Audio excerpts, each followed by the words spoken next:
Busy sila, oh. Dinadalawa na yung isang motor, oh. Busy-busyhan. Tapos na ba yan? Tapos na ito, bossing. Gusto mo check natin?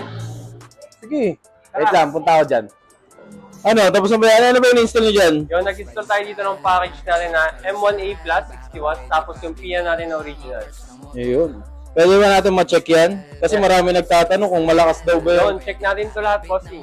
Pero bago yun, Pops, tanong ko lang, ano ba pinagkaiba ng M1A sa X1 Plus na Zenlo? Pares naman silang 60 watts, pares din silang 5,000 lumens. Ang pagkakaiba lang nila yung M1A Plus bilog, tapos yung X1, pa-box type. So, bali, sa madaling salita, Pops, yung pinaka-labas lang yung pinagkaiba, yung pinaka-design niya lang. Yes, sir.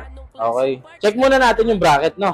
Bali, Pops, paano nyo ba brinakot tong M1A Plus natin? Yan, dito natin nilagay sa baba. Yan, kahit iliko-liko. Yan, kahit i-bounce-bounce. Oo nga, no? Malayo, oh. Sabit. Malayo. So, kahit malubak siya, wala siyang problema. Yes, sir. Yun, sa 3-way switch natin, dito natin pinwest, no? Bali, ayan yung switch ng MDL niya. Yes, sir. Yan, dito po nakalagay sa may side mirror. Para sa low beam, yan, standard natin, puti, yung low beam. Tapos, pag nag-high beam, combination. Okay. Dalawang kulay na yung gumagana. And also, meron din yung di ba? May busina rin yan. Yes, sir. Dito natin nilagay yung switch ng busina niya sa may bulsa. Butas yan. Nagbutas kayo Yes, dyan. sir. Yan. Dito lang natin nilagay, para nakatago. Okay. Matanong ko lang, Paps. Ano ba yung tawag sa nilalagay na switch dyan? Halo switch, halo switch, yan. Okay. So, sige. Try naman natin yung sa busina niya. Bali, pag di nakapindot, stock lang. Tapos, pag pinindot natin, hindi yan na original natin.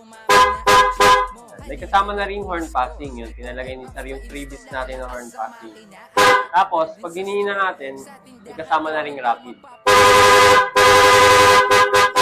Okay, bali, Paps, ano na yun? Free, no? Yes, Pag-package sir, ba na MDL tsaka busina, ano yung mga libre nun? Yan, ang free natin, unang-una ito, yung passing, horn passing, tsaka yung rapid. Okay. Pag-package, libre na yun, no? Yes po. Kung gusto nyo ng ganito setup, punta lang kayo sa Pops Pa Install Marikina branch.